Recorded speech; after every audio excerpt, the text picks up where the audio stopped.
UFC 293, guys. What a crazy card. We have Sean Strickland defeating Israel Adesanya in this huge upset that nobody saw coming. Everybody thought that Israel Adesanya was going to dominate this fight. Everybody thought Israel Adesanya was going to knock out Strickland. Everybody thought that it was going to be potentially a first-round KO by Adesanya. But honestly, it was almost a first-round KO from Strickland. He landed a good shot. Maybe a shot that Adesanya never recovered from the rest of the fight. And from that point on, it was just pure domination from Strickland, pressuring Adesanya nonstop, landing most of his shots, making Adesanya just not look like the Adesanya that we know, making Adesanya miss so much, making him look tired, constantly backing him up against the fence.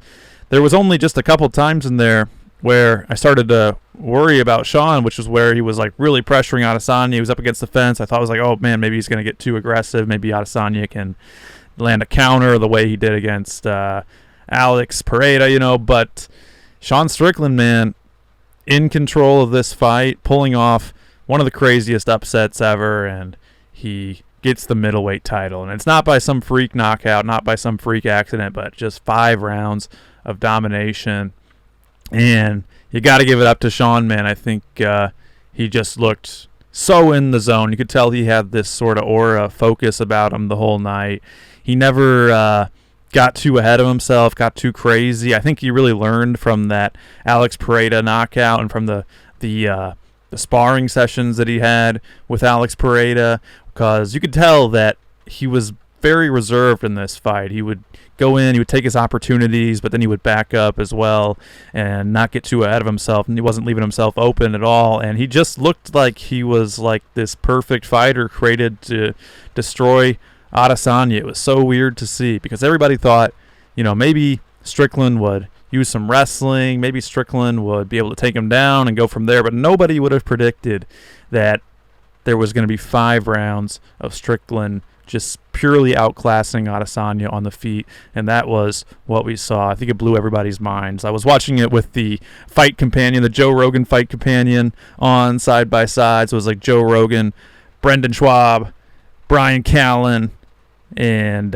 Sam Tripoli, and I actually thought this was super enjoyable. I really enjoyed their fight companion, watching it side by side. I synced up the time, so everything was like happening at the same time, and it definitely blew those guys' minds. And I just remember thinking, like, after this first round, I was like, dang, like, Strickland can actually win this. And as time went on, once you got maybe like the end of the third round, midway through the fourth, I was like, dude, Strickland is doing this. And if Izzy doesn't pull off some kind of last-minute KO or something, this is going to happen. And I know a lot of people were, like, worried about the Australian judges and the Australian setting, that maybe even if Strickland pulled off a victory, maybe even if Strickland won, that the judges would still give it to Adesanya. But as time went on, the beatdown from Strickland, no disrespect to Izzy, but it became clear that this was such a one-sided fight that even the most blind judges were not going to be able to give this to Adesanya. Everybody knew at the end of the fight we had a new champion by decision, and that was Sean Strickland. So hats off to Sean Strickland, man. I think it's going to be a fun title reign for this guy. I think he's a really, really good fighter with a really cool style. He's just got that plodding forward, high-pressure style, and he's just got that kind of attitude of just not giving a shit, just a very, like, American dude, very, not give a crap about anything. So I think he's going to be an interesting champion. I think he's going to have a lot of good fights, and yeah, like, he did it, man. I don't think anybody believed he could do it.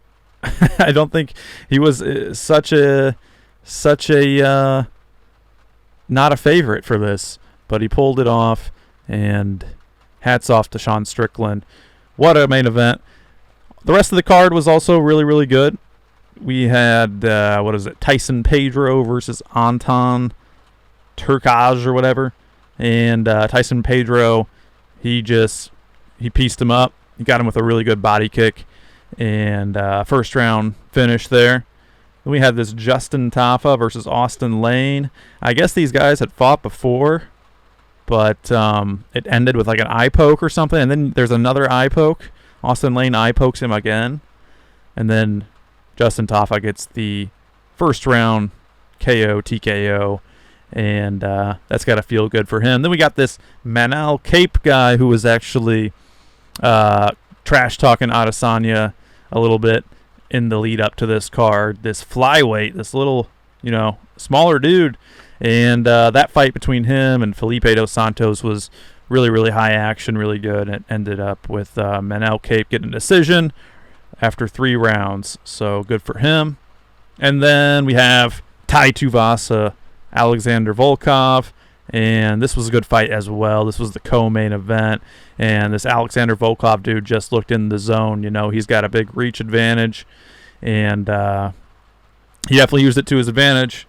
And yeah, he beat up Tai Tuivasa and got this this crazy submission where he had Tai Tuivasa mount him, and he got him in this like Ezekiel choke thing and took him out. And I remember them talking about the stats about how when you have a significant reach advantage, you almost are always the winner. It's like, 80% plus. When you have a significant reach advantage, you're going to win. And that was the case for Volkov, but that was not the case for Adesanya going back to that main event. So, yeah, I had a good time. I watched it with that fight companion. I forgot if I mentioned that, and that was really cool, getting into to listen to it with Joe Rogan and them, and just a good experience, man. I love these UFC pay-per-view cards. They're such a good time, and I don't watch a lot of sports. I don't care about a lot of sports, but sometimes, there might be a good boxing fight or something. It's combat sports for me, guys, all the way. Combat sports. Everything else is boring and not worth my time, honestly, but I will watch a UFC pay-per-view card, and UFC 293 was a great one, guys. If you haven't been watching UFC, I really recommend you check it out. It's a lot of fun. It's becoming more and more, I think, this sort of cultural event every time we have one of these big pay-per-view cards. I think UFC and MMA is destined to become the biggest sport in the world, and I think with cards like this, it's well on its way to doing that. So shout out to all the fighters. Shout out to Israel Adesanya, great champion, long reigning champion, a lot of fights, very prolific fighter, as I mentioned in a video on my other channel. This guy fights a lot, and I'm sure we got more to come from him. I think he is getting a little bit older these days, but I still think he's probably in his prime if he wants to be, unless there's any kind of other issues going on with him that we don't know about. I don't want to take anything away from Strickland's win, but it does seem like Adesanya was like, I don't know, had a little bit of this chip on his shoulder, a little bit of this sort of darker energy about him coming into this fight. And even you see in the post-fight press conference, like, he doesn't really want to stay around. He didn't want to talk. And I don't know if anything else is going on with him besides just losing a fight that he didn't really want to lose. It's hard to say. Nobody would mention it, obviously, so I'm not sure. But hats off to everybody. Israel Adesanya, amazing fighter, and Sean Strickland tonight proving to be a really, really great striker. I think his time sparring with Pereira really has added a lot to his game, and I think if he can continue to fight this sort of smart way that we saw him against Adesanya, I think he's just going to be a problem for a lot of people because he's just an intimidating, high-pressure guy, not backing down anything. So, great card, another great event from the UFC. I love these guys. I love this organization. I love this this company, man. It's like they make such good fights, such exciting stuff. It's really the only sport that I care to watch. So that's going to be it for the video, guys. If you enjoyed, please like, subscribe, and leave a comment. I want to know what you have to say. And once again, this is going to be my more experimental channel. My main channel, as some of you may know, is called Grand. It's a self-improvement related channel where I make all kinds of videos. I got Elden Ring in the background. We talk about getting our lives together and making good decisions, right? That's going to be my main thing. But over here, I just kind of want to talk about things happening in the world as the world turns. And if you enjoy this kind of stuff, let me know. Let me know with a like. Let me know with your subscription. I'll keep making these kind of videos and kind of cover things that happen in the real world as opposed to just purely self-improvement over on my other channel. But anyway, guys, thanks for watching. That's going to be it. I'll talk to you next time something interesting happens. That's it. Bye-bye.